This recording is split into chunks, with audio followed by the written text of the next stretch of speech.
I'm making this video specifically for women business owners, not because the information is different. It isn't. It is because there is research being published right now that our male counterparts are reading, and you may not even know it exists. But I'm going to share it with you because I have been reading it. And it has more to do with the next 3 to 5 years of your business than almost any other decision that you will make. So let's get into it. What used to be a corporate advantage is becoming the baseline, the minimum. What does using AI actually mean? Because I want to be clear, I'm not talking about playing around with ChatGPT. I'm talking about integrating AI into how your business actually operates. Client intake, follow-up sequences, lead qualification, document drafting, content creation, the work that happens every week on a system without you in the middle of it. The founders who are winning aren't running the most sophisticated setups. They're running consistently used ones. The bar isn't as high as you think, but you have to actually clear it. Yes, you do. Here's the time math.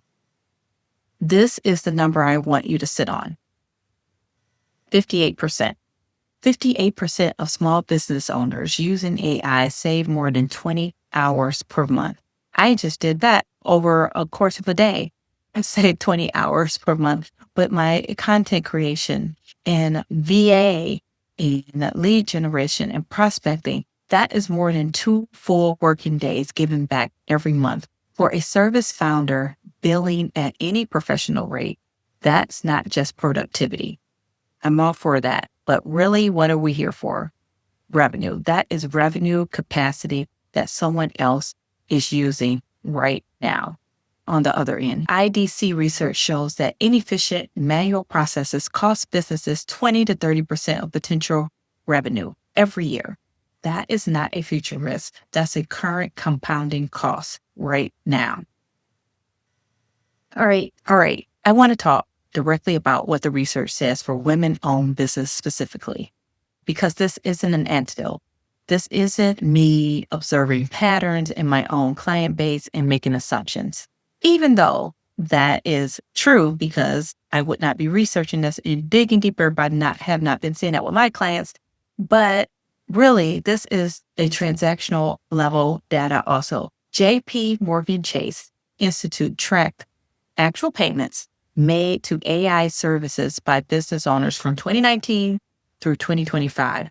Real spending, real businesses, real numbers. And what they found is a consistent, persistent gap between women-owned businesses and male-owned businesses in AI adoption. This research found that across most studies, women adopt AI tools at a rate of 10 to 40% lower than men. That is not a rounding error. And if that does not bring you alarm, I don't know what should, because that really is a structural gap. Here's what it means. Here's what makes it more complicated for women business owners specifically. JPMorgan Chase data also shows that employer firms, the businesses with staff, with structure, with scale, make up 23.5% of male-owned businesses, but only 17% of female businesses. And employer firms adopt AI at higher rates. So structurally, women-owned businesses are less positioned to capture the early advantage. That is not a character flaw. That is the landscape. LeanIn also found that women are less likely to see the benefits of AI for their business. Not less capable of using it, less likely to believe it applies to them. I want you to sit with that for a second. Not less likely of using it, but less likely to believe it applies to them. Because that's the piece that concerns me the most. Not the skills gap, not the perception gap, the belief that this is something that applies to other businesses. Bigger businesses, tech businesses with team, but not my business.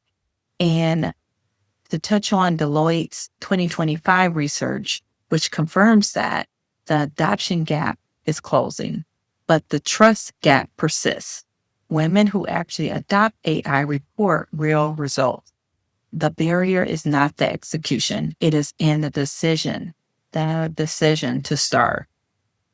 So Harvard Business School also did a research on the gender divide in AI globally that says the same thing. The gap is the widest at the decision point, not the usage point. Once women start using the tools, the outcomes are comparable. The disadvantage is the delay. Here's what I need you to hear clearly. This is not a technology question. This is a market position question. If your competitors, and yes, that includes businesses with more resources, more staff, and more runway, are operating at a 20 plus hour of additional capacity per month while you're not, that's not a gap in values or quality. That's a gap in operational capacity. And it shows up in revenue, in response time, and how many clients you can actually serve. The gap is not closing on its own, and the window for closing it on favorable terms is not unlimited. So let me tell you what Gartner is actually projecting, because this number stopped me when I first saw it. So 40% of enterprise applications will feature task-specific AI agents by the end of 2026. That's up from less than 5% in 2025. Separate Gartner research puts 75% of business relying on AI-driven processes automation by the end of 2026. That is not a gradual rollout. That is near complete transformation of how businesses operate inside a single year. What that means in practice in 3 to 5 years, AI integrated operations will not be what makes you different. They will be the baseline expectation for clients, for hiring, for competing at any price point in your market. So here's what I want you to understand about compounding. The founders who integrate AI in 2024 and 2025 are not just ahead by one efficiency point. They are ahead by a compounding lead. They've recovered 20 hours a month for 12 to 18 months. The time wasn't wasted. It was reinvested in growth, in development, in the conversations and offers that manual founders couldn't get to because they were managing the inbox. They've been refining their processes for over a year. The learning curve is behind them. A business owner who starts in 2027 is now starting at the same place as someone who started in 2024. They're starting 2 to 3 years behind a competitor who never stopped learning. Now, what does left behind actually look like? Because I don't want to make this abstract at all. It doesn't look like a dramatic failure. It doesn't even look like going out of business overnight. It looks like slower revenue growth. It looks like higher costs per client acquired. It looks like the same manual workload for a smaller relative return, while someone in your exact market is responding faster, following up more consistently, and pricing more competitively because their overhead per client hour is lower than yours.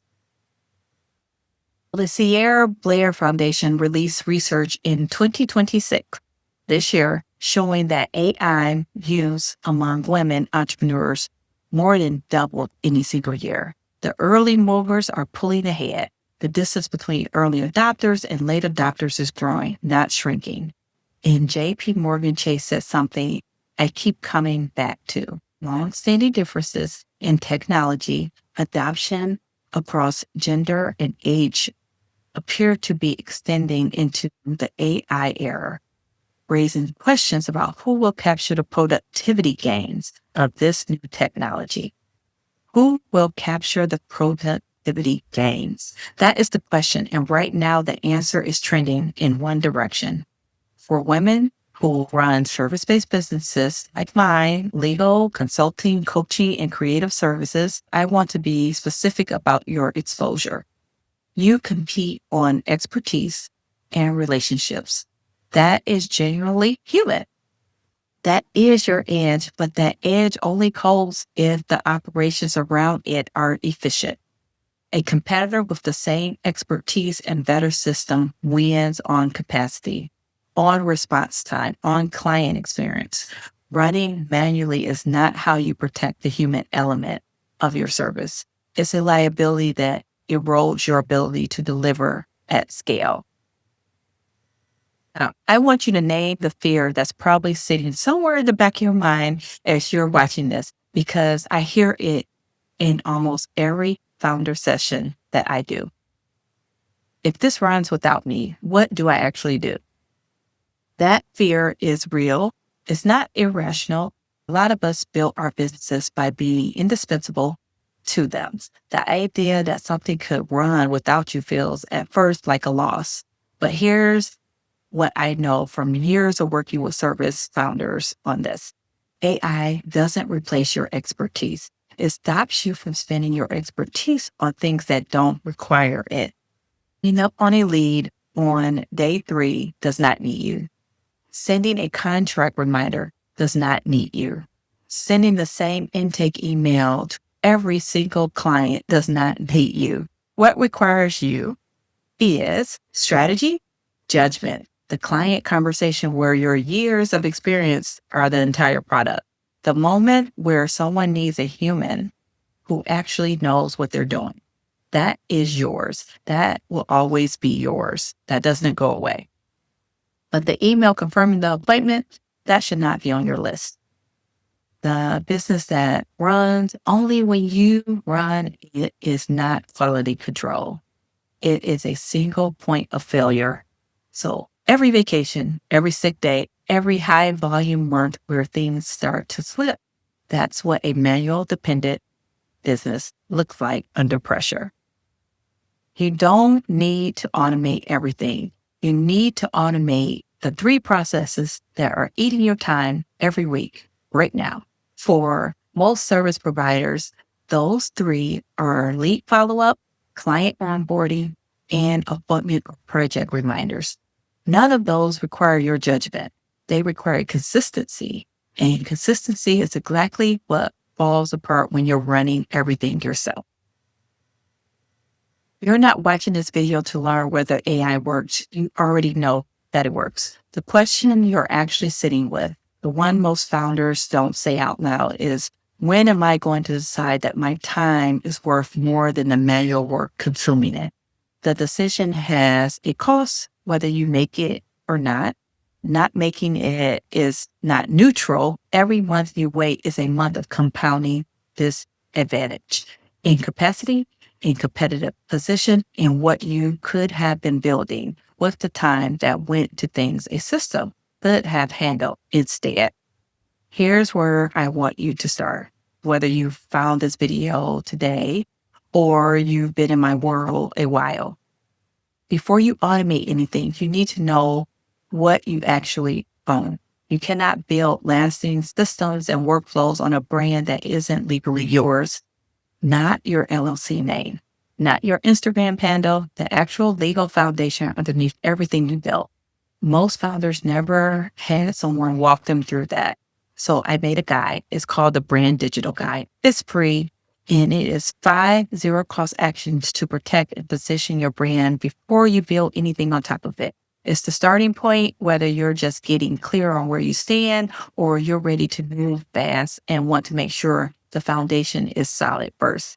The link is in the description. Download it today. It takes about 20 minutes and you'll know more about what you actually own and what you don't than most founders ever find out until it's too late. And I want to close with this, specifically the women that are watching. Your competitors are not waiting. And here's what's also true. The window is still open. It is not too late. The advantage of moving now is very real. The cost of waiting another 12 to 18 months is very measurable and it is yours to avoid. You built something real. That is not a question. The question is whether the business you built can grow the way that it should, and whether it keeps running on you because you haven't yet built the system that run without you. That decision, this video is asking you to make. Start with the brand digital guide. The link is in the description. Drop a comment below. What is the one process in your business that most needs a system right now? I do read every one, and check out my next video, which will be how to automate your business without losing the human edge your clients hired you for. I will see you there.